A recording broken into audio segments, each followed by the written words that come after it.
sa dulong bahagi ng Barangay Malinaw, kung saan ang palayan ay parang dagat na luntian tuwing tag-ani at parang salamin naman tuwing tagulan.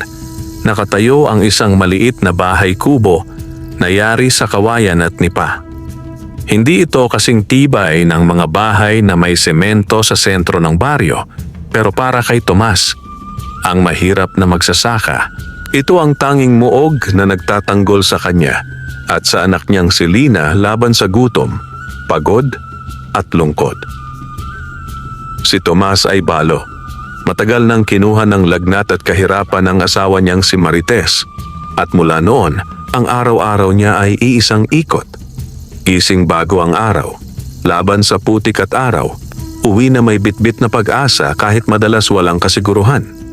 Ang anak niyang si Lina, 16 na taong gulang, ang tanging ilaw sa bahay kubo. Siya ang nagigib, nagsasaing, nag-aayos ng mga lambat sa maliit na sapa, at kapag may natitirang oras, nag-aaral sa lumang kwaderno na paulit-ulit ng binura at sinulatan. Hindi sila masama ang loob sa mundo, ngunit ang mundo tila madalas ay masama sa kanila. Sa taong iyon, lumala ang tagtuyot.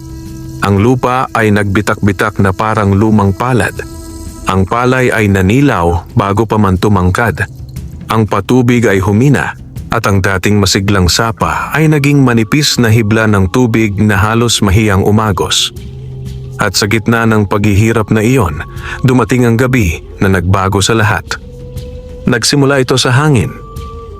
Bandang dapit hapon, habang si Tomas ay nagtatali ng mga punla sa gilid ng pilapil, napansin niyang biglang nanlamig ang paligid.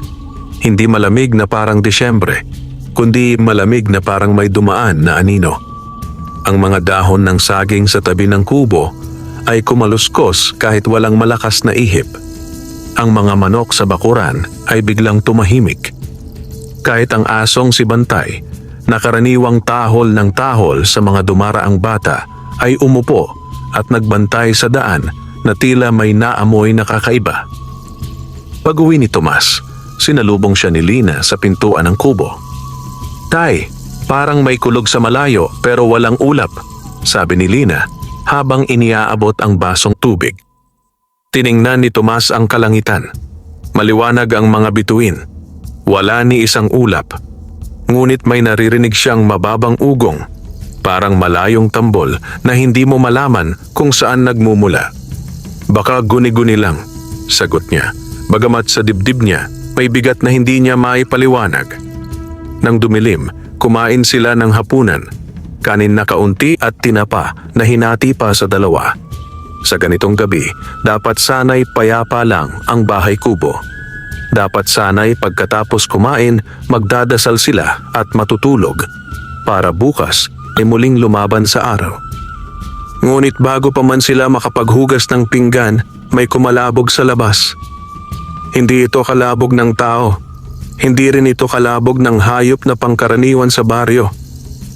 Ito'y tunog ng mabigat na paa na dumadampi sa lupa, paang parang may bakal. Kasunod nito ang tunog ng mga tuyong dahon na nadudurog at ang tila paghinga na mabigat, parang galing sa dibdib na mas malaki kaysa sa tao. Napahinto si Lina. Napatayo si Tomas.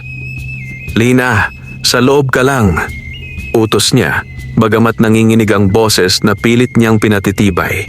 Kinuha niya ang lumang itak na nakasabit sa poste. Lumapit siya sa bintana, sumilip sa singit ng kawayan. Sa liwanag ng buwan, may aninong nakatayo sa bakuran, matangkad, mas matangkad kaysa sa sino mang lalaking nakita niya. Ang balikat ay malapad, ang katawan ay tila hinulma sa lakas. Ngunit ang pinaka nakakilabot ay ang ulo, may hugis na hindi tao. May tengang mahaba at sa anino may mukhang parang kabayo. Nanlamig ang mga daliri ni Tomas sa hawak niyang itak.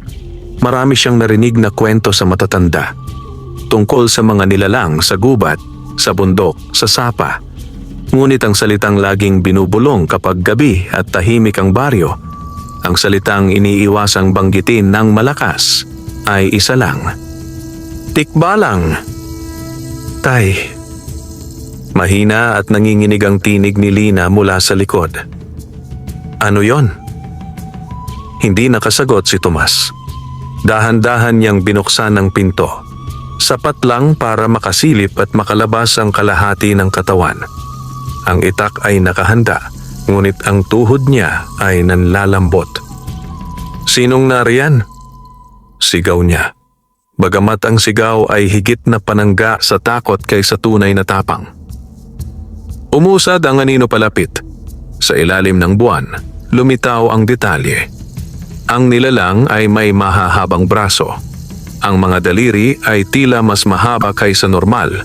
At ang paa, may bahid ng hugis ng kabayo, parang paa ng hayop na nakatayo sa anyong tao. Ngunit ang nilalang ay hindi umatungal. Hindi tumawa, hindi nanakot. Sa halip, yumuko ito. At sa pagkakayuko, may nangyari na lalong ikinagulat ni Tomas. Ang tikbalang ay nagsalita at ang boses ay hindi boses halimaw. Ito'y boses na malinaw, boses na babae, bagamat malalim at may bahid ng pagod. Hindi ako nandito para manakit, wika nito. Nakikiusap ako. Kung maaari, pahintulutan ninyo akong makituloy kahit ngayong gabi lang. Nanlaki ang mata ni Tomas. Sa lahat ng kwentong narinig niya, walang tikbalang na nakikiusap. Ang tikbalang ay nanggugulo, nanliligaw ng tao sa gubat, nagpapaligaw-ligaw sa daan. Ang tikbalang ay kinatatakutan. Ngunit ang nasa harap niya ay tila humihingi ng saklolo. Bakit? Nasambit ni Tomas. At ano ka? Huminga ng malalim ang tikbalang. At sa liwanag ng buwan, nakita ni Tomas ang isang bagay na hindi niya inaasahan. Sa leeg nito, may suot na palamuti. Hindi basta kwintas. Ito'y parang gintong hibla na may maliit na batong kumikislap. Sa gubat at putik, tila imposible na manatiling ganoon kalinis at kasing liwanag. Sa likod ng tikbalang, may balabal na madilim ang kulay. At sa ayos nito, may dignidad na kakaiba na parang may dugo ng hari. Ako si Prinsesa Amihan, pakilala nito. Mula sa kahariang hindi nakikita ng inyong mga mata at ngayong gabi, ako'y hinahabol. Napatras si Tomas. Prinsesa? Prinsesa, ulit ng tikbalang at bahagyang yumuko na parang nagbibigay galang. Hindi ko hinihiling na maintindihan ninyo agad. Ang hinihiling ko lang ay isang sulok, isang bubong, isang gabing hindi ako mahuhuli. Mula sa pintuan, lumabas si Lina, hindi sumunod sa utos ng ama. Nakatayo siya sa likod ni Tomas, nanginginig ngunit hindi umaatras. Sa halip, nakatingin siya sa tikbalang na parang may halong takot at awa. Kung hinahabol ka, bakit dito ka pumunta? Tanong ni Lina at ang boses niya, bagamat mahina, ay matapang sa paraang hindi kayang gayahin ni Tomas. Lumingon ang tikbalang kay Lina. Sa pagkakataong iyon, nakita ni Tomas ang mata nito, hindi mata ng hayop. Mata iyon na may lungkot at talas, mata ng nilalang na maraming nakita at maraming nawala. Dahil dito, sagot ng prinsesa, sa bahay kubo ninyo, walang naghahanap ng kaharian, walang umaasang may kayamanan. Ang mahirap na tahanan ay madalas hindi pinapansin ng mapagmataas at dahil may kabutihan dito. Napakagatlabi si Tomas. Kabutihan. Madalas, iyon ang tanging mayroon sila. Ngunit kabutihan ba ang ipapamana niya kay Lina kung pagbubuksan niya ng pinto ang tikbalang? Sa sandaling iyon, narinig nila ang malayong huni, hindi huni ng ibon. Huni na parang sipol ng hangin, pero may ritmo, parang senyas. Kasunod nito, may kumaluskos sa mga puno sa bandang gilid ng pilapil. Parang may mga paaring papalapit, marami. Nanigas ang katawan ni Tomas. Tay, bulong ni Lina.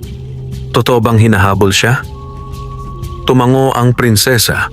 at ang dibdib nito ay umangat baba, tanda ng pagod. Sila ang mga tagahabol ng dilim, wika nito. Mga nilalang na naglilingkod sa kasakiman. Kapag nahuli nila ako, hindi lang ako ang mawawala. May bagay silang kukunin sa akin, bagay na makakasama sa mga tao. Tumayo ng mas tuwid si Tomas. Anong bagay? Napatigil ang prinsesa, parang ayaw sabihin, ngunit wala ng oras. Ang mga yabag sa dilim ay papalapit. Ang aking mutya, sagot nito sa wakas. Isang lakas na kayang baguhin ang daloy ng tubig at lupa. Kapag napunta iyon sa kamay nila, ang tagtuyot na dinaranas ninyo ay lalala. Ang mga bukirin ay mamamatay. At ang gutom, magiging batas. Napalunok si Tomas. Tagtuyot, bukirin, gutom. Mga salitang araw-araw niyang kinakaharap. Sa isang iglap, ang takot niya sa tikbalang ay nakipagbuno sa takot niya sa kinabukasan. Napatingin siya kay Lina. Ang anak niya ay nakatingin din sa kanya. At sa mata ni Lina, may isang tanong na hindi kailangang bigkasin. Kung may pagkakataon tayong tumulong, tatalikod ba tayo? Humigpit ang hawak ni Tomas sa itak, ngunit hindi na para manakit ng bisita, kundi para ipagtanggol ang bahay. Dahan-dahan niyang binuksan ng tuluyan ang pinto. "Pumasok ka," sabi niya sa prinsesa. "Kung totoo ang sinasabi mo, dito ka muna. Pero tandaan mo, mahirap kami. Wala kaming maipapakitang yaman." Bahagyang yumuko ang prinsesa, parang napagaan ang loob. "Ang hinahanap ko ay hindi yaman. Ang hinahanap ko ay pagkalinga." Pumasok ang tikbalang sa bahay kubo at sa sandaling iyon, tila lumiit ang espasyo. Ang kisame ay parang bumaba. Ang hangin ay naging mas mabigat pero hindi masama. Amoy gubat ang dala ng prinsesa. Amoy dahon, lupa at ulan na matagal nang hindi bumabagsak. Pinaupo ni Lina ang prinsesa sa banig at mabilis na kumuha ng lumang kumot. Hindi niya alam kung paano takpan ang isang tikbalang, pero ang pag-aalaga ay hindi naman laging kailangan ng tamang paraan. Kailangan lang ng puso. Sa labas, lumakas ang hangin. Ang mga dahon ay nag-ingay. Ang aso nilang si Bantay ay umungol, hindi tumahol. At mula sa dilim, may boses na dumaloy sa gabi, boses na parang usok. "Amihan." Bulong nito, pero lumaganap sa hangin. "Alam naming nandyan ka, amoy namin ang iyong mutya." Napatayo si Tomas at ang itak ay muli niyang hinigpitan. Sa loob ng kubo, ang prinsesa ay napapikit. At sa mukha nito, nakita ni Lina ang takot. Hindi takot ng mahina, kundi takot ng taong alam ang bigat ng responsibilidad. "Tay," bulong ni Lina, "anong gagawin natin?" Tumingin si Tomas sa pinto, sa bintana, sa mga siwang ng kawayan kung saan maaaring sumilip ang mga anino. Wala silang baril, wala silang armas kundi itak at tapang. Wala silang pader kundi nipa at kahoy. Wala silang kakampi kundi isa't isa. At ang prinsesang tikbalang na ngayon ay nakikituloy sa kanilang banig. Sa unang pagkakataon matapos ang maraming taon, naramdaman ni Tomas na ang kahirapan ay hindi lang gutom. Minsan, ito rin ay pagiging walang depensa. Ngunit sa gabing iyon, may apoy na umilaw sa dibdib niya. Isang apoy na nagsasabing may mga laban na hindi mo maaaring iwasan. "Gagawin natin ang tama," sagot niya sa anak kahit nanginginig ang tinig. Kahit mahirap. Sa labas, may kumalabog sa pader ng kubo. Parang may humampas na kamay o kuko. At sumunod ang isa pang bulong, mas malapit, mas malamig. "Buksan ninyo o kami ang bubukas." Nang sandaling iyon, ang prinsesa ay biglang dumilat. Ang mata nito ay kumislap na parang may liwanag na nakatago sa loob. "Kung papayag kayo," wika ni Prinsesa Amihan, "may paraan, pero delikado. Kailangan kong itago ang mutya ko. At ang tanging ligtas na taguan ay sa kamay ng taong may pusong hindi kayang bilhin. Nagkatinginan si Tomas at Lina. Sa labas, dumami ang kaluskos. Parang may 10 o higit pang nilalang na pumapaligid sa kubo. Ang hangin ay naging mas mabigat. Ang gabi ay parang humigpit. At sa loob, sa maliit na bahay kubo ng mahirap na magsasaka, nagsimula ang isang kasunduang hindi nila inakalang papasukin. Kasunduang magdadala sa kanila sa lihim ng gubat, sa galit ng mga tagahabol, at sa kapalarang higit pa sa palay at tagtuyot. Dahan-dahang iniangat ni Prinsesa Amihan ang kamay niya at sa palad nito may lumitaw na munting liwanag, parang patak ng bituin na nabihag sa balat. "Handa ba kayo?" tanong nito. Hindi agad nakasagot si Tomas, pero sa puso niya alam niyang wala nang atrasan. At bago pa man sumagot ang sinuman, isang napakalakas na kalabog ang yumanig sa pinto. Ang malakas na kalabog sa pinto ay parang dagundong ng kulog na walang ulan. Umuga ang buong bahay kubo. Ang mga dingding na kawayan ay umungol at ang mga hibla ng nipa sa bubong ay naglaglagan ng alikabok. Napayakap si Lina sa sarili, ngunit hindi siya umatras. Si Tomas naman ay tumayo sa pagitan ng pinto at ng prinsesang tikbalang. Ang itak ay nakahanda.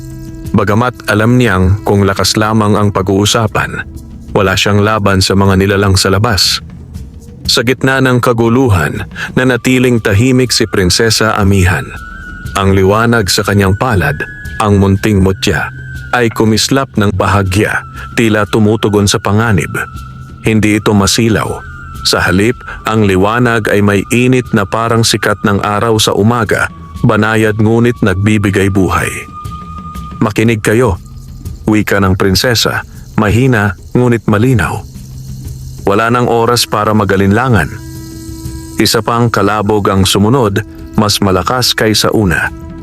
May narinig silang halakhak sa labas. Hindi masaya, kundi mapanlibak, parang tuwang-tuwa sa takot ng iba. "Amihan," bulong ng boses mula sa dilim. "Alam naming nandyan ka. Ibigay mo ang mutya at aalis kami. Kung hindi, ang bahay na ito ay magiging abo." Nanikip ang dibdib ni Tomas. Ang bahay kubo, ang tanging alaala ng buhay nilang buo pa, ay maaaring maglaho sa isang iglap. Ngunit sa likod ng takot, may sumibol na galit. Galit sa mga nilalang na handang wasakin ang tahanan ng inosente para sa sariling kasakiman. "Tay," bulong ni Lina. Sabi niya, sa taong hindi kayang bilhin ang puso. Tumingin si Tomas sa prinsesa. "Ano ang ibig mong sabihin?" Lumapit si Prinsesa Amihan. Sa liwanag ng mutya, mas nakita ang anyo niya. Ang mukha ng kabayo ay may lungkot na dignidad at ang anyong tao niya ay puno ng sugat at pagod. Siya ay prinsesa, oo, ngunit hindi siya nakaligtas sa sakit ng mundo. Ang mutyang ito, paliwanag niya, ay hindi maaaring itago sa lupa o sa ginto. Hahanapin nila iyon, ngunit kung ito'y ipagkatiwala sa pusong marunong mag-alay, sa pusong handang magsakripisyo, magiging tahimik ito, parang karaniwang alaala. Ibinaba niya ang kamay, at ang liwanag ay tila naging mas maliit, halos parang munting apoy ng kandila. "Sa puso?" tanong ni Tomas, halos pabulong. Tumango ang prinsesa. "Hindi literal, kundi sa pamamagitan ng sumpa ng pagkalinga. Kailangan kong ipagkatiwala ito sa isang taong hindi naghahangad ng kapangyarihan." Mula sa labas, may sumigaw. "Wala kang matatakasan, prinsesa." Biglang may humampas sa bintana. Isang aninong may mahahabang daliri, parang kuko. Napasigaw si Lina, ngunit agad siyang lumapit sa prinsesa, parang likas na dumidikit sa liwanag. Sa isang kisap mata, nagpasya si Tomas. Ang buhay niya ay puno ng pagtitiis. Ang takot ay matagal nang kasama niya. Ngunit ang kawalan ng ginagawa, iyon ang tunay na panganib. "Ako," wika niya at ang tinig ay nanginginig ngunit matatag. Kung kailangan ng taong hindi naghahangad ng yaman, wala akong may papangako kundi ang pagiging tapat. Tumingin si Prinsesa Amihan sa kanya at sa sandaling iyon, tila nakita niya ang buong buhay ni Tomas. Ang mga umagang gutom, ang mga gabing walang ilaw, ang mga panahong halos sumuko ngunit hindi tumalikod sa kabutihan. Bahagya siyang yumuko. Kung ganoon, wika niya, ipagkakatiwala ko ito sa iyo. Inilapit niya ang mutya sa dibdib ni Tomas. Hindi niya ito hinawakan. Sapat na ang paglapit. May init na dumaloy, hindi masakit, hindi rin masyadong mainit. Parang yakap na matagal nang hinihintay.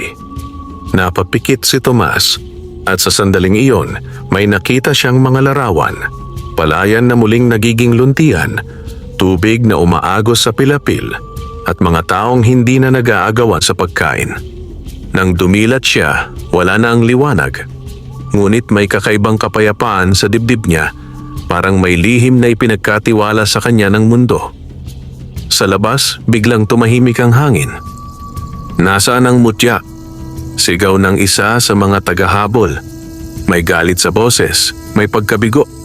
Tumawa ang isa pa, ngunit ang tawa ay may bahid ng kaba. Hindi ko ito maamoy. Nawala. Nanlaki ang mata ni Lina. Tay? Hinawakan ni Tomas ang dibdib niya. Narito, sagot niya. Hindi sigurado kung paano niya ipapaliwanag. Pero hindi nila makukuha. Biglang may malakas na hampas sa pinto, ngunit imbes na bumukas, parang tumalbog ang puwersa. Umalingaw-ngaw ang isang mahinang ugong. Hindi galing sa labas, kundi mula sa loob ng kubo, mula sa mga dingding, sa lupa sa ilalim nila. Ang bahay kubo ay tila may sariling hininga. Isang gabi lang, wika ni Prinsesa Amihan, at ngayon ay mas matatag na ang tinig. Isang gabi at hindi nila kayo magagalaw. Ngunit bukas, kailangan nating umalis. Umalis? Tanong ni Lina. Oo, sagot ng prinsesa. Dahil kapag sumikat ang araw, mas marami pa ang darating. At ang mutya ngayon ay bahagi na ng inyong kapalaran. Sa labas, narinig nila ang mga yabag na papalayo. Ang mga anino ay umurong, parang dagat na umatras matapos mabigo ang alon. May huling bulong na naiwan sa hangin, puno ng pangako ng paghihiganti. Hindi pa ito tapos. Nang tuluyang tumahimik ang paligid, bumagsak si Tomas sa banig, hingalin. Si Lina ay naupo sa tabi niya, hawak ang kanyang kamay. Si Prinsesa Amihan naman ay tumingin sa maliit na bintana, sa buwan na unti-unting tinatakpan ng ulap. Maraming salamat, wika niya. Hindi dahil itinago ninyo ang mutya, kundi dahil pinili ninyong tumayo. Tahimik ang gabi pagkatapos noon, ngunit hindi payapa. Sa bawat kaluskos ng dahon, alam nilang may darating pang pagsubok. Ang bahay kubo ay hindi na lamang tahanan. Isa na itong kanlungan ng isang lihim na maaaring magligtas o magwasak. At sa dibdib ni Tomas, ang mutya ay nanahimik. Hindi bilang kapangyarihan, kundi bilang pangako.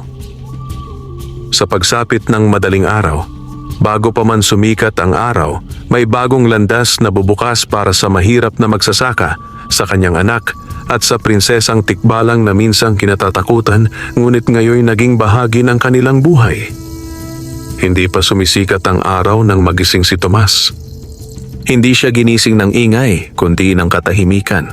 Ang kakaibang katahimikang sumusunod matapos ang isang gabing puno ng panganib. Walang huni ng ibon, walang tahol ng aso. Kahit ang mga dahon ng niyog sa labas ng kubo ay tila huminto sa pag-indayog. Umupo siya sa banig at marahang hinawakan ang dibdib niya. Nandoon pa rin ang kakaibang init, hindi nagbabaga, hindi rin nawawala, parang munting apoy na marunong maghintay. Hindi niya ito naiintindihan, ngunit alam niyang totoo ang sinabi ni Prinsesa Amihan. Ang mutya ay bahagi na ng kanyang kapalaran. Sa kabilang panig ng kubo, Nakita niya si Lina na nakaupo, gising na rin. May hawak itong maliit na bayong at dahan-dahang naglalagay ng ilang damit at bigas. Ang kilos nito ay tahimik, parang takot na gisingin ang mundo. "Hindi ka natulog?"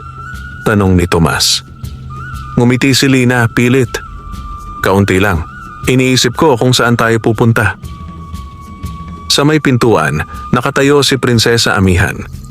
Sa liwanag ng dapit-hapong buwan na unti-unting pumapalit sa kulay abo ng umaga, ang anyo niya ay tila nagbabago. Hindi lubos na nagiging tao, hindi rin ganap na tikbalang.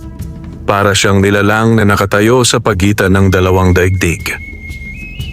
"Kailangan nating umalis bago tuluyang magbukang liwayway," wika ng prinsesa.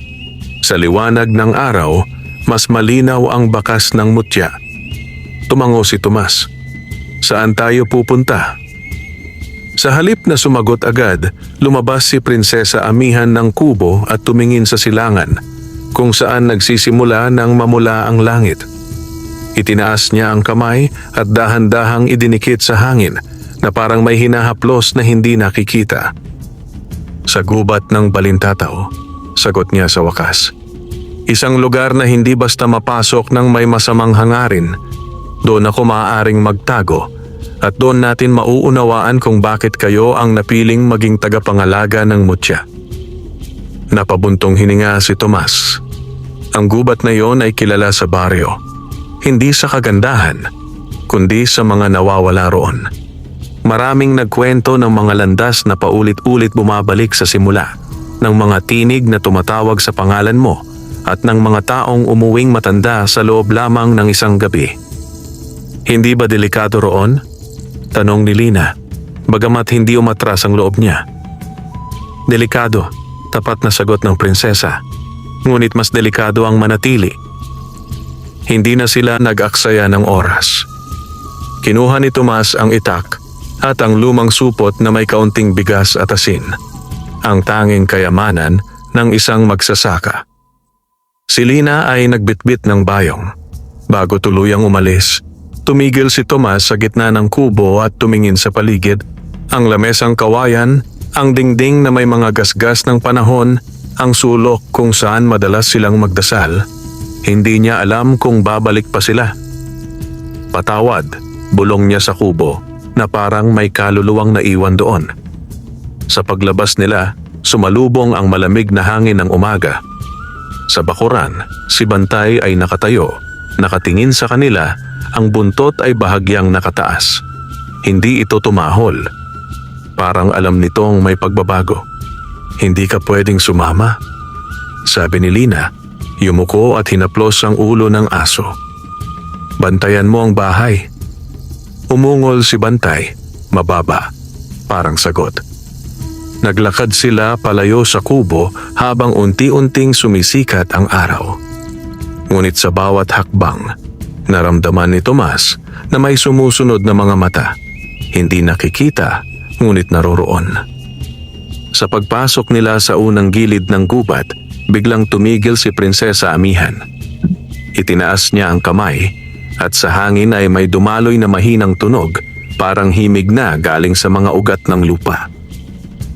"Huwag kayong titingin sa likod," babala niya. "At anuman ang marinig ninyo, huwag ninyong sasagutin." Nagkatinginan si Tomas at Lina, tumango sila. Sa una, tahimik ang gubat. Ang mga puno ay matatayog, ang liwanag ay sinasala ng mga dahon. Ngunit makalipas ang ilang hakbang, may narinig si Lina. "Lina," boses iyon ng kanyang ina. Nanlamig ang batok niya. Alam niyang patay na ang ina niya. Ngunit ang boses, malambing, pagod, puno ng pagmamahal, ay parang totoo. "Lina," ulit ng tinig. "Anak, umuwi ka na." Napitig si Lina. Parang may humahatak sa paa niya. "Lina," mahina, ngunit mariing wika ni Tomas. "Huwag."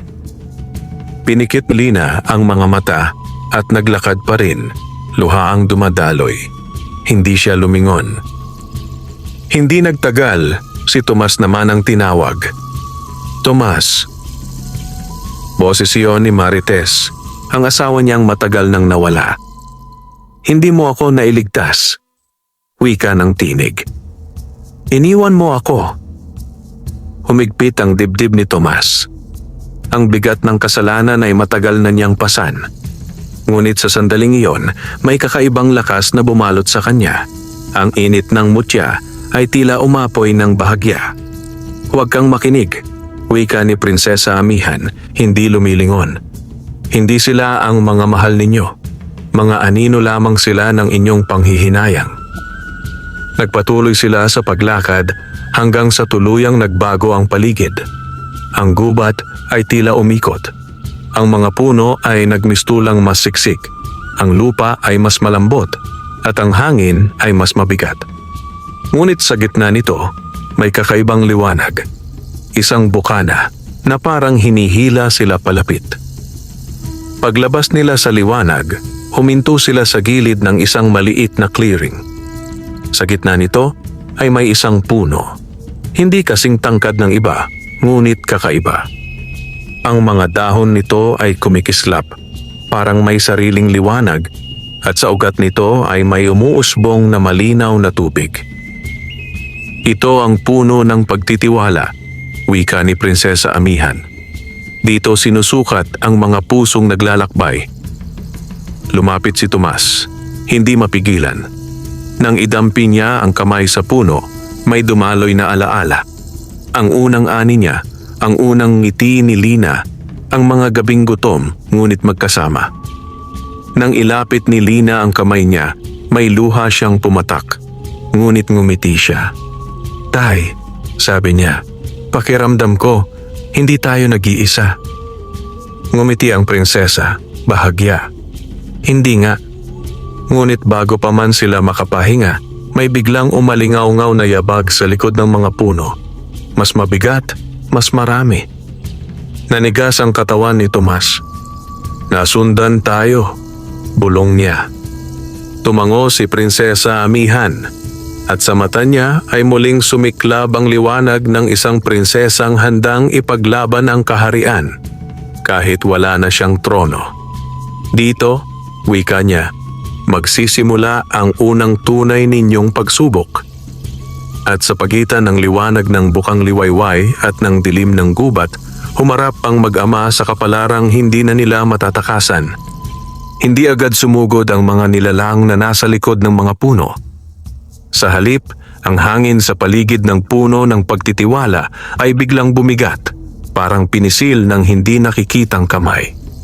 Ang malinaw na tubig sa ugat ng puno ay bahagyang umalon at ang mga dahon na kanina'y kumikislap ay tila nagdilim sandali na parang nag-aalinlangan din. Tandaan ninyo, wika ni Prinsesa Amihan, at ang boses niya ay naging mas malamig ngunit matatag. Ang lugar na ito ay hindi nililikha para sa lakas ng bisig. Dito, ang sinusukat ay ang katapatan ng puso. Lumapit si Tomas sa tabi ng puno. Ang itak ay hawak pa rin ngunit nakababa. Nararamdaman niya ang mutya sa dibdib. Hindi umaapoy, kundi nagbabantay. Si Lina naman ay nakatayo sa kabilang panig. Ang mga mata ay nakatuon sa mga aninong gumagalaw sa pagitan ng mga punong kahoy. Unti-unting lumitaw ang mga tagahabol ng dilim. Hindi sila iisa ang anyo. May mga mukhang tao ngunit ang mata ay walang puti, puro itim. May mga anyong tila hayop ngunit nakatayo sa dalawang paa. Ang ilan ay parang usok na may hugis at sa bawat galaw nila ay may kasamang malamig na singaw. Sa gitna nila, may isang nilalang na mas mataas kaysa sa iba, balabal na itim at sa leeg ay may palamuting yari sa buto.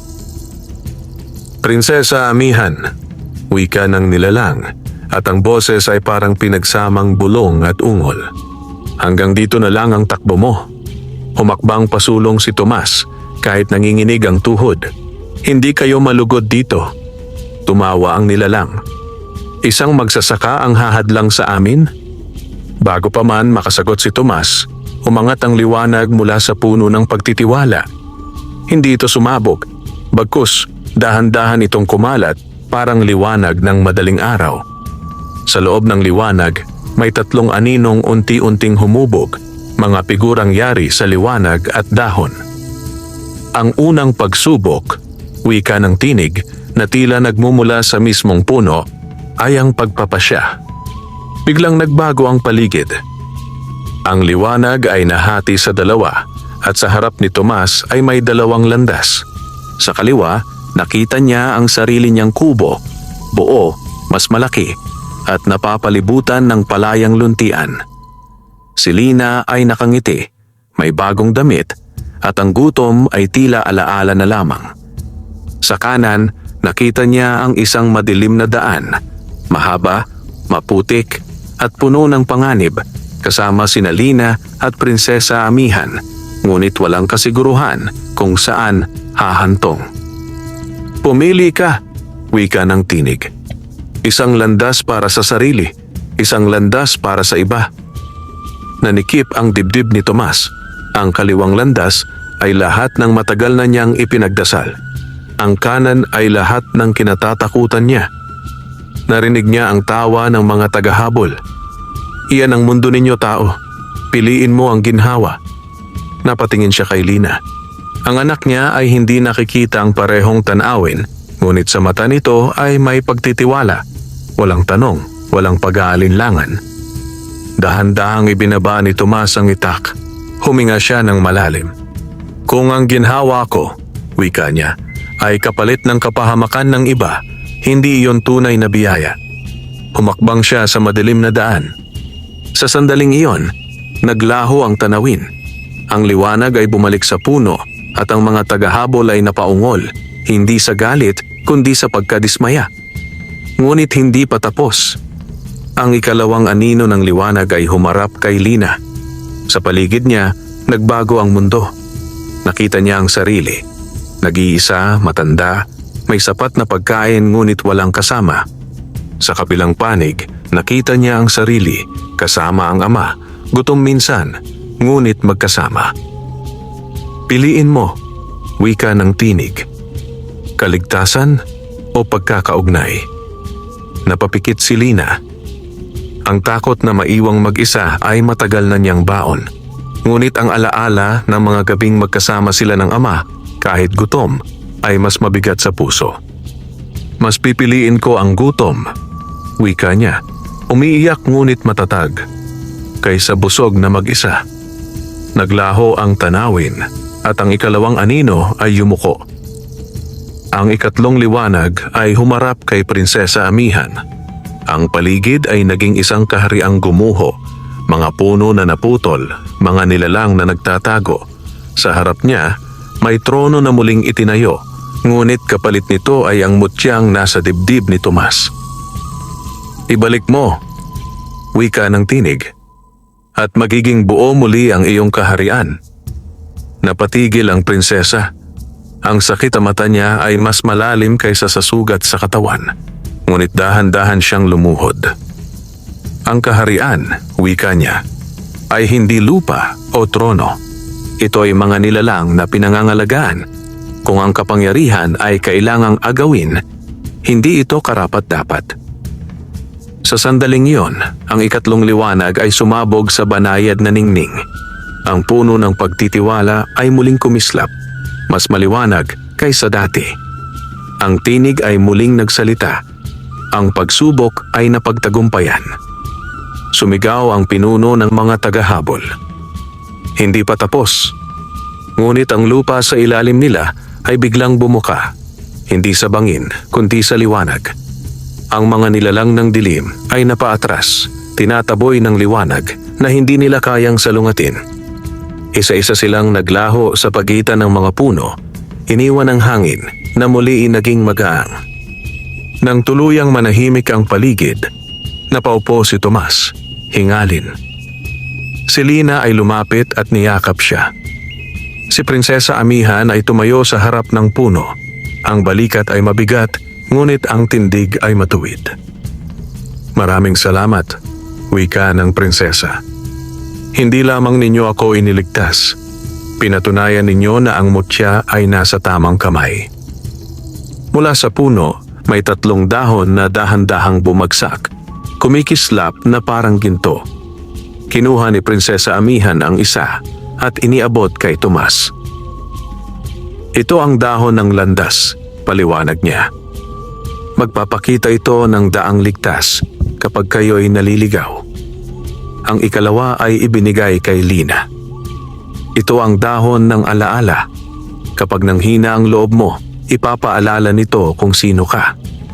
Ang ikatlo ay nanatili sa puno at ang liwanag nito ay tila pumasok sa dibdib ni Prinsesa Amihan. Ang natitira, wika niya, ay para sa susunod na pagsubok. Tahimik ang gubat, ngunit hindi payapa. Sa malayo, may mga mata pa ring nagmamasid. At habang ang tatlo ay naghahanda ng maglakad muli, alam nilang ang puno ng pagtitiwala ay simula pa lamang. At ang mga tagahabol ng dilim ay hindi titigil hanggat may pag-asa pa silang maagaw ang mutya. Tahimik ang gubat matapos ang liwanag ng puno ng pagtitiwala. Hindi iyon katahimikang payapa, kundi katahimikang nagbabadya. Parang hininga bago ang susunod na sigwa. Ang mga dahon ay hindi na kumikislap gaya kanina, ngunit may bahid pa rin ng liwanag sa hangin na tila alaala ng nagdaang pagsubok. Si Tomas ang unang tumayo. Mabigat ang katawan niya. Parang may dala siyang bigat ng mga pasyang ginawa niya. Ngunit hindi pagsisisi ang bigat na iyon, kundi pananagutan. Sa dibdib niya, ang mutya ay nanahimik. Parang isang lihim na alam ang sarili nitong oras. Magpapatuloy tayo, wika ni Prinsesa Amihan habang inaayos ang balabal. Ngunit mula rito, hindi na iisa ang landas. Ang gubat ng balintataw ay may sariling isip. Inilabas ni Tomas ang dahon ng landas. Sa una, isa lamang itong karaniwang dahon, kupas na berde na may bahid ng ginto sa gilid. Ngunit nang ipatong niya ito sa palad, kumislap ito at bahagyang umikot sa hangin na parang tinuturo ang direksyong pahilaga. Doon, sabi niya. Tumango si Lina at mahigpit na hinawakan ang dahon ng alaala. Sa bawat hakbang, pakiramdam niya ay may tinig na bumubulong sa dibdib niya. Hindi panawagan ng dilim, kundi paalala ng mga sandaling naging matatag siya. Habang naglalakad sila, unti-unting nagbago ang gubat. Ang mga puno ay naging mas siksik, ang liwanag ay halos hindi na makalusot. Sa lupa, may mga bakas ng paa. Hindi malinaw kung sa tao o sa hayop. Ang hangin ay may halong amoy ng usok at lumang dugo. May iba pang nilalang dito, bulong ni Lina. Oh, sagot ni Prinsesa Amihan. Hindi lahat ay kakampi ng dilim at hindi rin lahat ay kakampi ng liwanag. Hindi nagtagal, narinig nila ang tunog ng pag-iyak. Isang mahinang iyak, halos parang huni ng ibon, ngunit malinaw na may sakit at takot. Tumigil si Tomas. Bata? Umiling si Prinsesa Amihan. Maaaring ganoon ang nais nilang isipin mo. Ngunit bago pa man siya makapigil, humakbang na si Lina palapit sa pinanggagalingan ng tunog. Sa lilim ng isang malaking puno, nakita nila ang isang nilalang na maliit, balot ng putik at dahon. Mukha itong bata, may mata ng tao, ngunit ang balat ay may bahagyang kinang na parang sa diwata. Naliligaw po ako, umiiyak na sabi nito. May humahabol sa akin. Napatigil si Tomas. Ang alaala ng nakaraan, ng mga aninong tumatawag sa pangalan, ay muling bumalik. Ngunit ang iyak na ito ay may kakaibang totoo. Anong pangalan mo? Tanong ni Lina, marahan. Sally, sagot ng nilalang. Tagapaghatid ako ng tubig sa mga ugat ng gubat. Napatingin si Prinsesa Amihan sa nilalang at sa mata niya ay may pagkilala. Isa kang tagapagdaloy, wika niya. Hindi ka dapat nandito. Umiiyak na tumango si Sally. Kinuha nila ang aking sisidlan. Kapag natuyo ang ugat, mamamatay ang mga puno. Nanikip ang dibdib ni Tomas. Tubig, ugat, palayan. Lahat ng iyon ay tila magkakaugnay. Ngunit bago pa man sila makapagpasya, may mga aninong gumalaw sa paligid. Ang hangin ay muling lumamig. Mula sa pagitan ng mga puno, lumitaw ang tatlong nilalang. Hindi ang mga tagahabol ng dilim, kundi mas payak, mas maliksi. Ang mata nila ay dilaw at ang ngiti ay puno ng panlilinlang. Salamat, wika ng isa, at nahanap ninyo siya para sa amin. Humigpit ang hawak ni Tomas sa itak. Hindi siya sa inyo. Tumawa ang nilalang. Lahat ay sa amin kapag mahina. Bago pa man sumugod ang mga ito, itinaas ni Lina ang dahon ng alaala. Sa sandaling iyon, kumislap ang dahon at may mga larawan na lumitaw sa hangin. Ang mga gabing nagtiis siya kasama ang ama. Ang mga sandaling hindi siya tumalikod sa takot. Ang liwanag ay hindi malakas, ngunit sapat upang gulatin ang mga nilalang. Tumakbo ka, sigaw ni Lina kay Sally. Ngunit ang isa sa mga nilalang ay mabilis. Sinunggaban si Sally, hinablot ang balikat. Umalingaw-ngaw ang sigaw ng maliit na tagapagdaloy. Sa dibdib ni Tomas, ang mutya ay biglang uminit. Hindi ito sumabog, kundi parang nagising. Sa unang pagkakataon, naramdaman niyang ang mutya ay hindi lamang itinatago. Ito'y humihingi ng kilos. Huwag, sigaw ni Tomas. Sa kanyang hakbang pasulong, may nangyaring kakaiba. Ang lupa sa ilalim niya ay bahagyang bumukal at mula roon ay umagos ang tubig. Manipis sa una, ngunit mabilis na lumakas, parang maliit na sapa na humarang sa mga nilalang. Napatras ang mga ito, nagulat. Si Prinsesa Amihan ay kumilos agad. Sa isang iglap, ang anyo niya ay mas nagmistulang tikbalang. Mas matangkad, mas mabigat ang yabag. Sa isang hampas ng kanyang paa, gumuho ang lupa sa harap ng mga nilalang. Pinilit silang umatras. Hindi kayo malugod dito, wika niya, at ang tinig ay umalingaw-ngaw sa gubat. Sa pagkakataong iyon, nakawala si Sally at tumakbo palapit kay Lina. Nanginginig ito, ngunit buhay. Ang mga nilalang ay umurong, hindi dahil natalo, kundi dahil alam nilang hindi iyon ang tamang laban. Bago tuluyang maglaho, nag-iwan sila ng babala. Mas marami pa kami, wika ng isa. At ang mutya, hindi ninyo maitatago magpakailanman. Nang tuluyang manahimik ang paligid, napaupo si Tomas sa lupa, hinihingal. Ang maliit na sapa ay dahan-dahang nawala. Bumalik sa lupa na parang walang nangyari. Tay, bulong ni Lina. Ikaw yon? Tumango si Tomas, nanginginig ang kamay. Hindi ko alam kung paano, pero naramdaman ko lang na kailangan. Lumapit si Sally at lumuhod sa harap nila. Salamat, wika nito. Dahil sa inyo may pag-asa pa ang daloy. Mula sa dibdib nito, inilabas ni Sally ang isang maliit na sisidlan. Basag-basag, ngunit may natitirang patak ng malinaw na tubig. Iniabot niya ito kay Tomas. Ito ang patak ng ugat, paliwanag niya. Kapag ginamit sa lupang tigang, magbubukas ito ng daluyan. Napatingin si Tomas sa sisidlan at sa isip niya ay sumagi ang larawan ng kanilang palayan. Bitak-bitak, uhaw. Hindi namin ito tatanggapin, wika ni Lina, kung kapalit nito ang kapahamakan mo. Ngumiti si Sally, maliit ngunit totoo. Hindi, ang patak ay dumadaloy lamang sa kamay ng tumulong. Kinuha ni Tomas ang sisidlan, marahan. Gagamitin ko ito ng may pag-iingat. Tumango si Prinsesa Amihan. Ang mutya ay hindi lamang para sa kaharian, ito'y para sa balanse. Nagpatuloy sila sa paglalakbay, mas mabagal ngayon, mas maingat. Ang gubat ay tila mas buhay. May mga ibong sumilip, may mga dahong gumalaw sa hangin na parang pagbati.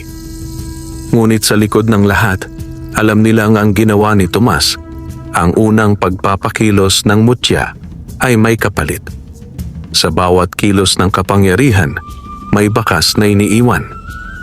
At sa malayo, sa dilim ng mas malalim na bahagi ng gubat, may mga matang muling nagbukas. Mas marami, mas mapagmasid. at mas gutom sa liwanag na unti-unting lumalakas sa dibdib ng isang mahirap na magsasaka. Dumilim ang langit ng mas mabilis kaysa inaasahan. Hindi dahil sa oras, kundi dahil sa gubat. Sa loob ng gubat ng balintataw, ang araw ay parang nahihiyang manatili. Ang liwanag ay dahan-dahang nilulon ng makakapal na dahon at ang mga anino ay humaba na tila may sariling buhay. Huminto sina Tomas sa tabi ng isang lumang puno ng balete na may nakalaylay na mga ugat na parang kurtina. Doon nagpasya si Prinsesa Amihan na magpahinga sila kahit sandali. Hindi ligtas ang paglalakad sa gabi, wika niya. Ngunit mas hindi ligtas ang walang pahinga. Umupo si Lina at inilatag ang kaunting baon. Tahimik silang kumain, kanin na malamig at asin. Ngunit sa katahimikan ay may bigat. Ang mga tunog ng gubat ay nagbago. Mas mababa ang huni ng mga kuliglig, mas malinaw ang kaluskos ng mga gumagalaw sa dilim. Habang nakaupo, napansin ni Tomas ang kakaibang galaw sa paligid. Hindi ito malinaw na anyo, kundi mga munting liwanag na parang alitap-tap. Ngunit ang galaw ay hindi masaya. Ang mga ilaw ay paikot-ikot, parang nagbabantay. Mga mata, bulong ni Lina. Tumango si Prinsesa Amihan. Mga tagatanod ng hangganan. Hindi sila masama, ngunit sinusubok nila ang mga naglalakbay. Biglang may boses na umaling-aw-ngaw mula sa dilim. Hindi malakas, ngunit malinaw. Sino ang may dalang mutya? Nanindig ang balahibo ni Tomas. Hindi siya sumagot. Sa halip, hinawakan niya ang dibdib niya, ramdam ang init na muling gumalaw. Mula sa pagitan ng mga ugat ng balete, may lumitaw na figura, matanda ang anyo, ngunit ang mata ay maliwanag. Ang katawan ay parang yari sa anino at usok, at ang mga paa ay hindi humahawak sa lupa. Ako si Lakan Silim, wika nito, tagabantay ng mga landas na hindi nakikita. Lumapit si Prinsesa Amihan at yumuko ng bahagya. Kilalang kilala ka sa aming kaharian. Ngumiti si Lakan Silim. At ikaw, prinsesang tumalikod sa trono. Nanlaki ang mata ni Lina. Tumalikod? Bahagyang tumango si Amihan upang hindi masadlak ang aking kaharian sa kasakiman. Huminga ng malalim si Lakan Silim. Ang mutya ay gumalaw, wika niya, nakatingin kay Tomas. At kapag gumalaw ang mutya, ang mga mata sa dilim ay nagigising. Hindi ko sinasadya, sagot ni Tomas. May kailangang iligtas. Tumango ang tagabantay. Iyan ang simula ng kapahamakan at pag-asa. Kaya narito ang aking hamon. Sa isang kisap mata, nagbago ang paligid. Ang balete ay tila nawala at ang tatlo ay napadpad sa isang malawak na espasyo. Parang salamin ng lupa at sa ibabaw nito ay sumasalamin ang kanilang mga anyo. Ang ikalawang pagsubok, wika ni Lakan Silim, ay ang pananagutan. Sa harap ni Tomas, lumitaw ang larawan ng kanilang baryo. Nakita niya ang palayang natutuyo, ang mga magsasakang nakayuko sa pagod at ang mga batang gutom. Sa isang iglap, nagbago ang tanawin. Ang mutya ay ginagamit, malakas, mabilis, at ang tubig ay umapaw. Ang ani ay dumami. Ngunit kasunod nito ay ang inggit, ang pag-aagawan, at ang mga taong handang pumatay para sa kapangyarihan. Makikita mo, wika ni Lakan Silim, ang dalawang dulo ng iyong gagawin. Nanikip ang dibdib ni Tomas. Kung hindi ko gagamitin, magdurusa sila. Kung gagamitin ko ng labis, masisira rin. Piliin mo, wika ng tagabantay, kailan at paano. Napatingin si Tomas kay Lina at kay Prinsesa Amihan. Hindi sila nagsalita, ngunit sa mata nila ay may tiwala, hindi utos. Huminga siya ng malalim. Gagamitin ko lamang ang mutya upang magbukas ng daan, wika niya. Hindi upang maghari, hindi upang yumaman. Sa sandaling iyon, ang larawan ay nagbago. Ang tubig ay dumaloy, sapat lamang. Ang ani ay bumuti, ngunit hindi sobra. Ang mga tao ay nagtulungan, hindi nag-agawan. Tumango sila kansilim. May hangganan ang iyong puso, iyan ang hinahanap. Pagkatapos, humarap ang tagabantay kay Lina. Sa harap niya, lumitaw ang larawan ng sarili niya. Mas matanda, mas matalino, at may kakayahang umalis sa buhay ng kahirapan. Ngunit sa bawat hakbang palayo, may bahagi ng gubat na namamatay. Ang iyong pagsubok, wika nila kansilim, ay ang paglimot. Napaluha si Lina. Ayokong kalimutan kung saan ako nanggaling. Kung ganoon, sagot ng tagabantay, piliin mong alalahanin. Hinawakan ni Lina ang dahon ng alaala at ang liwanag nito ay kumalat, binalot ang mga tanawin. Ang mga patay na bahagi ng gubat ay muling nabuhay. Tumango sila kansilim, kontento. Sa huli, humarap siya kay Prinsesa Amihan. Sa harap ng prinsesa, lumitaw ang larawan ng sarili niyang kaharian. Muling buo, ngunit siya ay wala. Sa halip may bagong pinuno, isang nilalang na hindi sakim, ngunit mahina. Ang iyong pagsubok, wika nila kansilim, ay ang pagtitiwala sa iba. Huminga ng malalim ang prinsesa. Hindi ko kailangang bumalik upang maging buo ang kaharian. Sa sandaling iyon, ang tanawin ay naglaho. Ang tatlo ay muling nasa ilalim ng balete.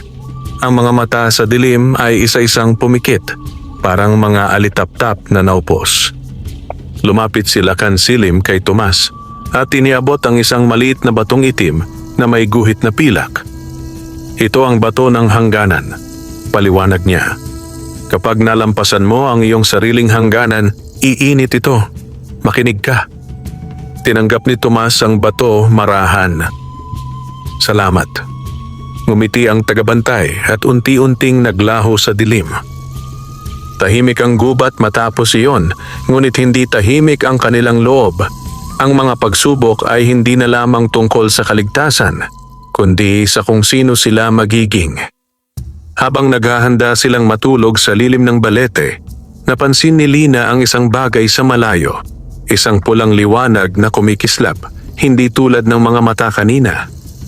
Tay, bulong niya, may paparating. Tumayo si Prinsesa Amihan, ang tindig ay handa. Ang mga tagahabol ay muling gumagalaw. At sa gabing iyon, sa ilalim ng mga matang muling nagbubukas sa dilim, alam nilang ang susunod na pagsubok ay hindi na lamang pagsukat ng puso, kundi laban na maaaring humingi ng tunay na sakripisyo. Hindi ulan ang unang bumagsak mula sa langit. Ito'y abo. Manipis, mainit-init, at may amoy na nasusunog na dagta. Sa bawat patak ng abo na dumampi sa dahon, may mahinang pagsitsit, parang babala. Tumayo si Tomas, mahigpit ang hawak sa itak, habang si Lina ay napasandal sa puno ng balete, ang mga matay nakatuon sa pulang liwanag na unti-unting lumalapit. Hindi ito karaniwang mga tagahabol, wika ni Prinsesa Amihan. Ito ang mga lingkod ng apoy. Mula sa kailaliman ng gubat, lumitaw ang mga nilalang na may katawan na tila baga. May bitak na naglalabas ng pulang liwanag at ang hininga ay parang usok. Ang bawat hakbang nila ay nagiiwan ng sunog na bakas sa lupa. Sa gitna nila, may isang nilalang na mas mataas. Ang ulo'y tila hinubog sa apoy at sa dibdib ay may palamuting yari sa pulang kristal. Amihan. Umalingaw-ngaw ang tinig nito, malakas at mapanuyang. Sa wakas, nagpakita ka rin. Humakbang pasulong si Prinsesa Amihan, ang mga matay hindi umiilag. Dagrim, wika niya. Akala ko'y nananatili ka sa mga guhong lupain. Tumawa ang nilalang at ang paligid ay tila uminit. Ang mutya mo ang tumawag sa akin at ang taong iyan, itinutok niya ang kamay kay Tomas. Ang bagong sisidlan. Nanlamig ang sikmura ni Tomas, ngunit hindi siya umatras. Ang bato ng hangganan sa bulsa niya ay bahagyang uminit na parang nagbababala. "Umalis kayo," sigaw ni Lina, bagamat alam niyang hindi sila pakikinggan. Sumiklab ang apoy sa paligid, hindi pa umaabot sa kanila, ngunit sapat upang putulin ang mga daan. Ang gubat ay umuungol sa sakit. "Kung lalaban kayo," wika ni Dagrim, "masusunog ang lahat." Huminga ng malalim si Tomas. Naalala niya ang mga tanawin na ipinakita ni Lakan Silim, ang kapangyarihang walang hangganan at ang kapangyarihang may pagpipigil. "Hindi kita lalabanan ng galit," wika niya, "at hindi rin kita susundin." Itinaas niya ang kamay, hindi upang umatake, kundi upang idampi sa lupa. Sa dibdib niya, ang mutya ay umayon. Hindi sumabog, kundi dumaloy. Mula sa lupa, umangat ang tubig, hindi rumaragasa, kundi dahan-dahan, parang ulan na may layon. Tinamaan nito ang apoy, at ang apoy ay hindi namatay, ngunit humina. Umungal si Dagrim. "Pinipigilan mo ang apoy?" "Hangal." Sa isang iglap, sumugod ang mga lingkod ng apoy. Si Prinsesa Amihan ay kumilos. Ang anyo niya ay tuluyang naging tikbalang, malakas at mabilis. Sa bawat hakbang, ang lupa ay umuuga. Sa bawat hampas ng kanyang paa, may lupa at ugat na humaharang sa apoy. Si Lina ay napaatras, ngunit hinawakan niya ang dahon ng alaala. Ang liwanag nito ay umikot sa kanya, at sa sandaling iyon, nakita niya ang mga alaala ng gubat, kung paano ito nabuhay, kung paano ito nasaktan. Ang liwanag ay lumabas mula sa dahon, pumasok sa lupa, at ang mga nasunog na bahagi ay bahagyang naghilom. "Hindi ka nag-iisa," sigaw ni Lina kay Tomas. Ngunit si Dagrim ay hindi basta-basta. Sa isang hampas ng kamay, nagpadala siya ng alon ng init na tumama kay Tomas. Napaatras ang magsasaka, at ang itak ay muntik ng mabitawan. Sa dibdib niya, ang mutya ay biglang uminit masyado. Ang bato ng hangganan ay nagliyab sa bulsa niya. Napahinto si Tomas. Ito ang babala. Kung ipagpapatuloy niya ang paglabas ng kapangyarihan, masusunog din siya. At ang mga nasa paligid, "Tay!" sigaw ni Lina. Sa sandaling iyon, gumawa si Tomas ng pasyang hindi niya inakalang kakayanin niya. Itinigil niya ang daloy ng mutya, kahit alam niyang babalik ang apoy. Nang huminto ang tubig, muling sumiklab ang apoy. Ngunit bago pa man tumama, may dumaloy na kakaibang hangin, malamig, mabilis. Isang malakas na yabag ang umalingaw-ngaw. Mula sa dilim, may lumitaw na mga anyong yari sa bato at lupa, ang mga bantay ng gubat. Ang kanilang mga mata ay berde, at ang katawan ay parang hinubog sa ugat at lupa. Higit na lumalawak ang apoy. Wika ng isa, ang tinig ay mabigat. "At hindi mo ito pag-aari, Dagrim." Umungal ang nilalang ng apoy. Mga duwag. Ngunit sa sandaling iyon, ang balanse ay nagbago. Ang apoy ay naharap sa lupa at tubig. Hindi nilalabanan, kundi pinipigilan. Napaatras si Dagrim, galit ngunit nag-iingat. "Hindi pa ito tapos," banta niya. "Kapag bumalik ako, hindi na ako mag-iisa." Sa isang iglap, ang mga lingkod ng apoy ay umurong. Iniwan ang gubat na may usok at sugat. Tahimik ang paligid, maliban sa mahinang paglagitik ng nasusunog na sanga. Bumagsak si Tomas sa tuhod, pagod na pagod. Si Lina ay tumakbo at niyakap siya. Si Prinsesa Amihan ay lumapit. Ang anyo ay unti-unting bumabalik sa pagitan ng tao at tikbalang. "Pinili mo ang hangganan," wika ng prinsesa. May halong paghanga. Iyon ang tunay na lakas. Tumingin si Tomas sa nasirang bahagi ng gubat. May sugat. Tumango si Prinsesa Amihan. Ngunit may pag-asa. Mula sa lupa, may munting berdeng usbong na sumibol sa gitna ng abo. Maliit, ngunit buhay. Sa malayo, ang mga bantay ng gubat ay naglaho, ngunit ang presensya nila ay nanatili, parang pangakong hindi sila pababayaan. Habang ang gabi ay unti-unting humupa, alam nilang ang laban na iyon ay nag-iwan ng bakas, hindi lamang sa lupa, kundi sa mga pusong sangkot. At sa kaibuturan ng dibdib ni Tomas, ang mutya ay muling nanahimik, hindi mahina, kundi mas maingat. Ngunit sa dilim na mas malayo pa, may isang nilalang na ngumiti, mas tahimik, mas mapagmatyag kaysa kay Dagrim, at ang mga plano nito ay mas mahaba, mas malalim. Pagsapit ng madaling araw, ang usok sa gubat ay unti-unting naglaho. Ang abo ay nanatili sa ilang bahagi ng lupa, ngunit sa pagitan ng mga ito ay may mga mumunting halamang sumisibol, parang tahimik na pagtanggi ng kalikasan sa ganap na pagkawasak. Tahimik na naglakad sina Tomas, Lina at Prinsesa Amihan palayo sa lugar ng labanan. Wala nang humahabol, ngunit ramdam pa rin nila ang bigat ng nagdaang gabi. Ang bawat hakbang ay may kasamang pag-iingat at ang bawat hinga ay parang pagsukat sa lakas na natitira. Huminto sila sa tabi ng isang maliit na batis. Malinaw ang tubig, malamig sa balat. Doon umupo si Tomas, pagod na pagod. Si Lina ay nag-igib ng tubig at marahang binuhusan ng sugat sa braso ng ama. "Masakit?" tanong niya. "Hindi na," sagot ni Tomas, bagamat alam niyang higit pa sa sugat ng katawan ang kanyang dinadala. Si Prinsesa Amihan ay nakatayo sa gilid ng batis, nakatanaw sa sariling refleksyon sa tubig.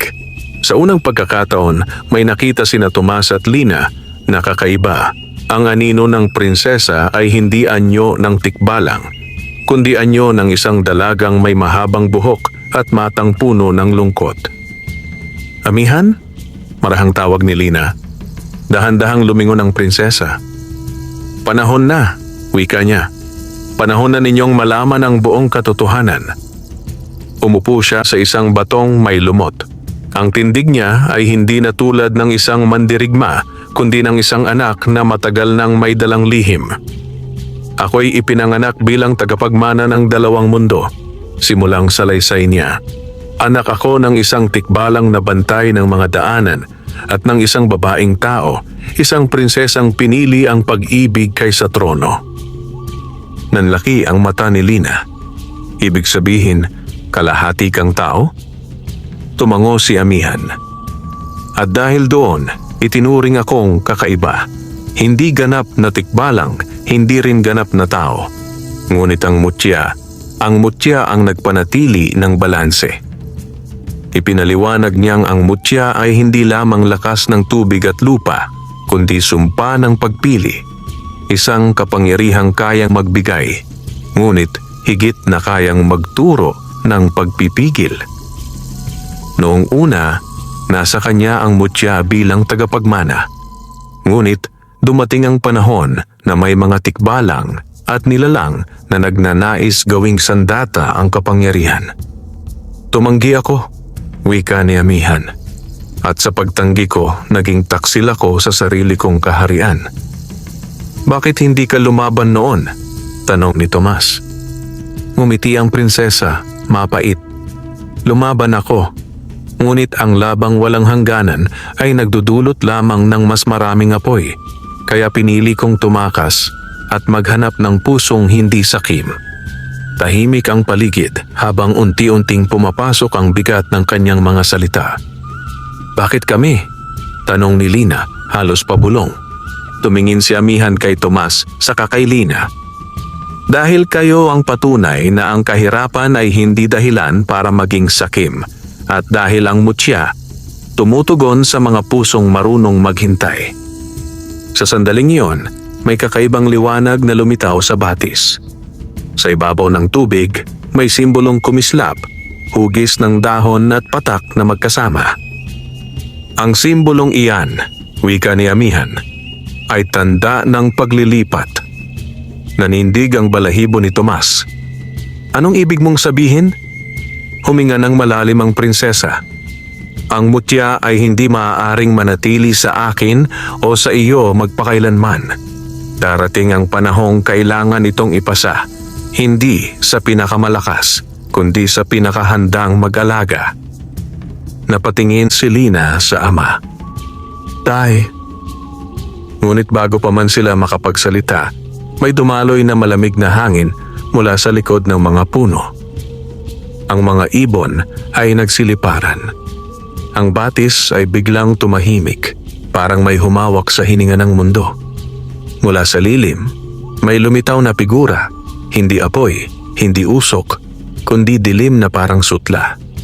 Ang anyo ay payat, matangkad, at ang muka ay natatakpan ng maskarang yari sa kahoy. Napakagandang kwento, wika ng nilalang. Ang tinig ay banayad ngunit may talim. Sayang at dito nagtatapos. Humakbang pasulong si Prinsesa Amihan. Ang tindig ay muling tumatag. Suklam, wika niya. Ang tunay na utak sa likod ng mga tagahabol. Bahagyang yumuko ang nilalang. Ako ang tagapag-ayos, ang tagapaghintay. Nanlamig ang dibdib ni Tomas. Hindi siya nakaramdam ng init o galit, kundi ng katahimikang mapanganib. Hindi kita lalabanan ngayon, wika ni Suklam. Hindi pa tapos ang inyong paglalakbay, ngunit nais kong ipaalala, ang bawat lihim na inihahayag ay naglalapit sa wakas. Sa isang iglap, naglaho ang nilalang, parang usok na hinipan ng hangin. Napaiyak si Lina, hindi sa takot, kundi sa bigat ng nalalaman. Tay, hanggang saan ito aabot? Hinawakan ni Tomas ang balikat ng anak. Hanggang sa kaya nating tumayo. Tumayo si Prinsesa Amihan at tumingin sa silangan, kung saan ang araw ay ganap ng sumisikat. May isa pang lugar, wika niya. Ang lambak ng tahimik na tubig. Doon natin haharapin ang huling pasya. Tahimik silang tumango. Habang sila'y muling naglakbay, ang gubat ay tila nakikinig. Sa bawat hakbang, sa bawat lihim na nabunyag. At sa dibdib ni Tomas, ang mutya ay hindi na lamang init o kapangyarihan, kundi tanong. Sino ang handang mag-alaga kapag dumating ang oras ng paglilipat? At sa malayo, sa aninong hindi na nila nakikita, may isang nilalang nangumiti. Hindi sa galit, kundi sa katiyakan. Ang lambak ng tahimik na tubig ay hindi sinalubong ng yabag o huni. Sinalubong ito ng katahimikan, hindi hungkag, kundi puno. Parang ang bawat dahon, bawat bato, at bawat patak ng hamog ay may hawak na hininga ng mundo. Sa gitna ng lambak ay may isang malawak na lawa. Ang tubig ay kasing linaw ng salamin, ngunit walang kahit isang alon. Dito, wika ni Prinsesa Amihan, marahan, na parang ayaw guluhin ang paligid. Dito ay sinasagawa ang huling pasya. Lumapit sila sa gilid ng lawa. Sa refleksyon ng tubig, hindi lamang ang kanilang mga mukha ang makikita, kundi ang mga posibleng sarili, mga aninong gumagalaw na parang alaala ng mga landas na hindi tinahak. Napahawak si Tomas sa dibdib niya. Ang mutya ay tila nagising, hindi sa init kundi sa bigat. Parang may tinig na hindi marinig, ngunit malinaw na nararamdaman. Hindi ako sigurado, wika niya, halos pabulong, kung handa na akong bitawan. Ngumiti si Prinsesa Amihan, malungkot ngunit maunawain. Ang pag-amin na iyan ang tanda na handa ka. Lumapit si Lina sa lawa. Sa tubig nakita niya ang sarili. Mas matanda, mas matapang, may dalang kaalaman ng gubat at tao. Ngunit nakita rin niya ang sarili na nabibigatan, na minsan ay nag-iisa.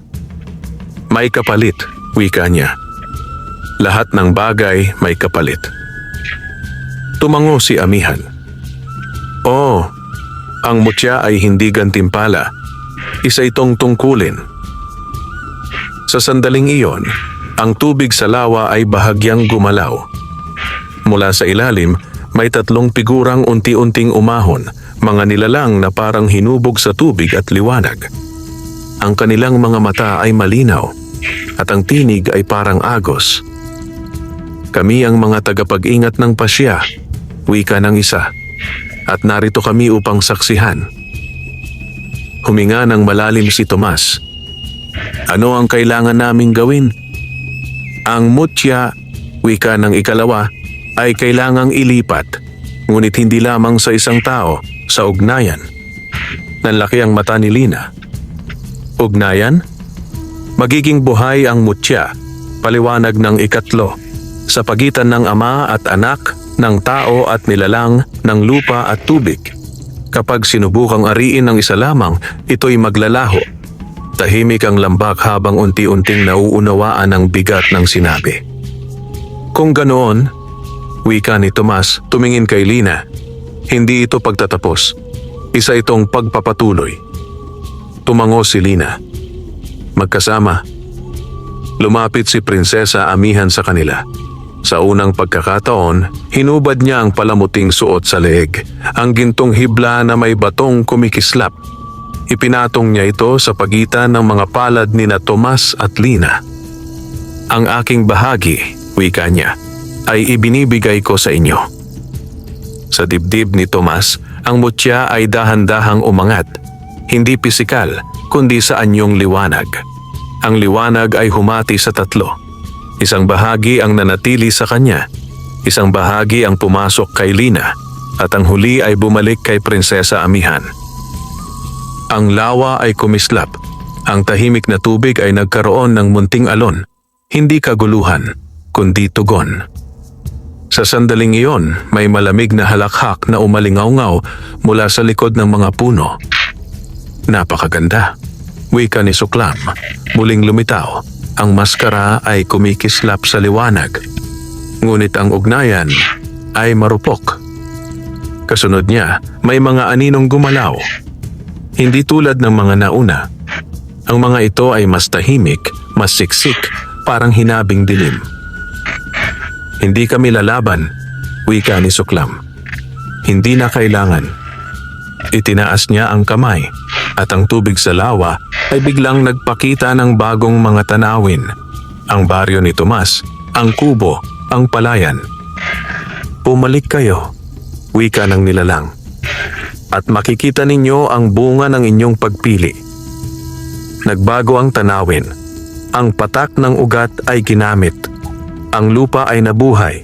Ang ani ay umangat. Ngunit kasunod nito, may mga taong dumating. Mga dayo, mga may armas, mga may ngiti, ngunit may layong magmay-ari. Ang mutya ay naaamoy, wika ni Suklam. Kahit hatiin. Nanikip ang dibdib ni Tomas. Anong gusto mo? Ngumiti ang nilalang. Wala. Hinihintay ko lamang ang sandali na kayo mismo ang magwasak sa ugnayan. Sa takot, sa galit, o sa pagnanais na protektahan ng isa't isa ng mali. Lumapit si Lina sa ama at hinawakan ang kamay nito. Hindi tayo papayag. Hindi ko kayo pipigilan, sagot ni Suklam, dahil ang wakas ay ginagawa ng mga mabuti kapag sila'y napipilit. Sa isang iglap, naglaho siya, iniwan ang lawa na muling tahimik. Ang mga tagapag-ingat ng pasya ay unti-unting naglaho rin na parang tinapos na ang kanilang tungkulin.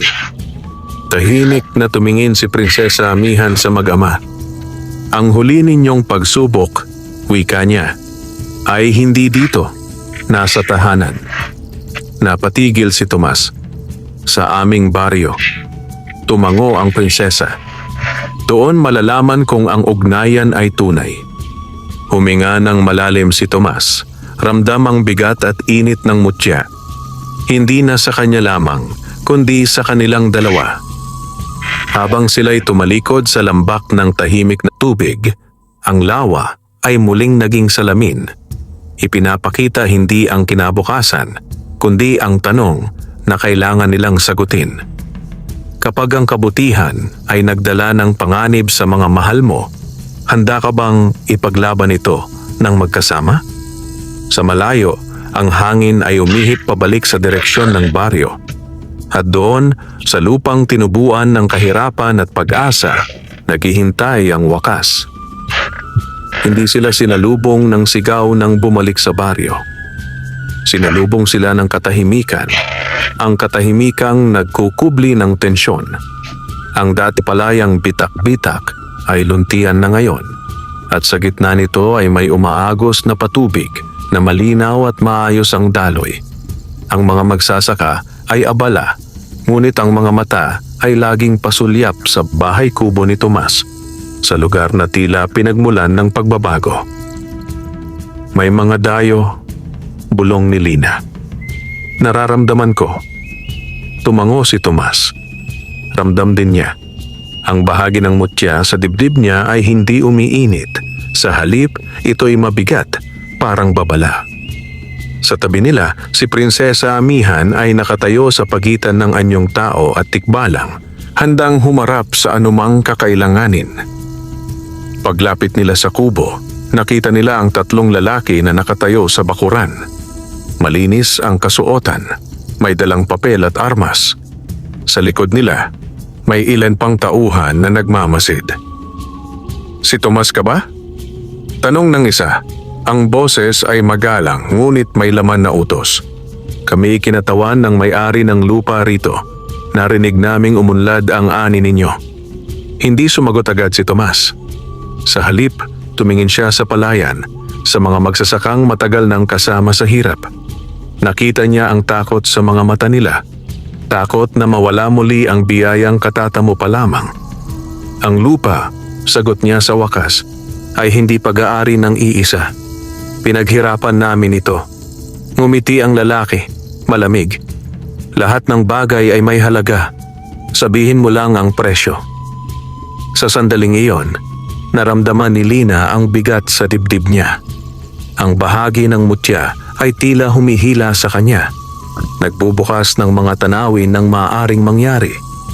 Yaman, kaligtasan, pag-alis sa baryo.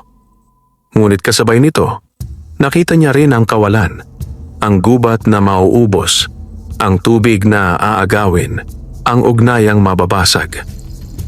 Hinawakan niya ang kamay ng ama. Hindi kami nagbebenta, wika niya, malinaw at walang pag-aatubili. Nagbago ang ngiti ng lalaki. Kung ganoon, mapipilitan kaming kunin. Sa likod nila, may dumaloy na dilim, hindi lantad, ngunit sapat upang maramdaman. Sa anino ng punong mangga, unti-unting lumitaw si Suklam. Ang maskara ay walang emosyon, ngunit ang presensya ay mabigat. Wala akong ginawa. Wika niya, banayad. Pinanood ko lamang. Huminga ng malalim si Tomas. Sa pagkakataong iyon, naalala niya ang lahat ng aral, ang hangganan, ang pagpipigil, ang ugnayan. Hindi niya pinalabas ang buong lakas ng mutya. Sa halip, tumingin siya sa mga tao sa paligid, mga kapitbahay, kaibigan, kapwa magsasaka. Hindi ako nag-iisa, wika niya. At ang boses ay hindi malakas, ngunit umabot. At hindi ito kapangyarihan ng iisang tao. Hinawakan ni Lina ang lupa. Ang bahagi ng mutya sa kanya ay dumaloy. Hindi palabas, kundi pababa. Sa palayan, ang tubig ay nanatiling kalmado. Hindi ito umapaw, hindi rin nawala. Ang balanse ay nanatili. Si Prinsesa Amihan ay humakbang pasulong. Sa unang pagkakataon sa baryo, hindi siya nagtago. Ang anyo niya ay malinaw, tikbalang at tao, lakas at awa. Ang lupang ito, wika niya, ay nasa ilalim ng kasunduan ng ugnayan. Ang sino mang sumira nito ay haharap hindi sa galit, kundi sa pagtanggi ng lupa at tubig. Umihip ang hangin. Ang mga sandata ng mga dayo ay biglang bumigat sa kamay nila, parang ayaw gumalaw. Ang mga papel ay nabasa ng hamog, at ang tinta ay kumalat. Hindi mabura, ngunit hindi rin mabasa. Nagatras ang mga lalaki, hindi dahil nasaktan sila, kundi dahil walang magawa. Ang lupa ay hindi sumuporta sa kanilang layon. Si Suklam ay bahagyang yumuko. Pinili ninyo, wika niya. At dahil diyan, natalo ako. Unti-unti siyang naglaho, hindi sa sigaw, kundi sa pagtanggap. dahil ang ugnayang hindi nabasag ay wala siyang mapapasukan. Nang tuluyang umalis ang mga dayo, bumalik ang ingay ng baryo, mga buntong hininga, mga bulong, at pagkatapos ay mga palakpak. Hindi para sa kapangyarihan, kundi para sa tapang na magkasama. Sa dapit hapon, nakaupo sina Tomas at Lina sa harap ng bahay kubo. Ang palayan ay luntian, ang tubig ay dumadaloy sa tamang sukat. Si Prinsesa Amihan ay nakatayo sa gilid ng bakuran, handa nang maglakbay muli. "Aalis ka na," wika ni Lina. Tumango ang prinsesa, ngumiti. Ang mutya ay ligtas na, hindi na ito nakatali sa iisang katawan. "Babalik ka ba?" tanong ni Tomas. "Titingin," sagot niya. Hindi bilang prinsesa, kundi bilang bantay. Sa huling sandali, iniabot ni Amihan ang isang munting palamuti, hugis dahon at patak, at isinabit ito sa pintuan ng kubo. "Hindi ito mutya," wika niya. Paalala ito. Lumakad siya palayo, at sa hangin tila may yabag ng kabayo. Hindi mabigat, kundi malaya. Sa gabi, habang ang mga bituin ay sumisilip, hinawakan ni Tomas ang dibdib niya. Ang mutya ay hindi na init. Isa na itong ritmo, kasabay ng tibok ng puso ni Lina, kasabay ng agos ng tubig sa pilapil. At doon nila naunawaan ang wakas. Ang tunay na kapangyarihan ay hindi ang kakayahang baguhin ang mundo mag-isa, kundi ang lakas na piliing alagaan ito, magkasama. Sa maliit na bahay kubo ng mahirap na magsasaka, nanatili ang liwanag, hindi nakikita, hindi inaamoy, ngunit buhay sa bawat desisyong pinili ang ugnayan kaysa kasakiman. Wakas.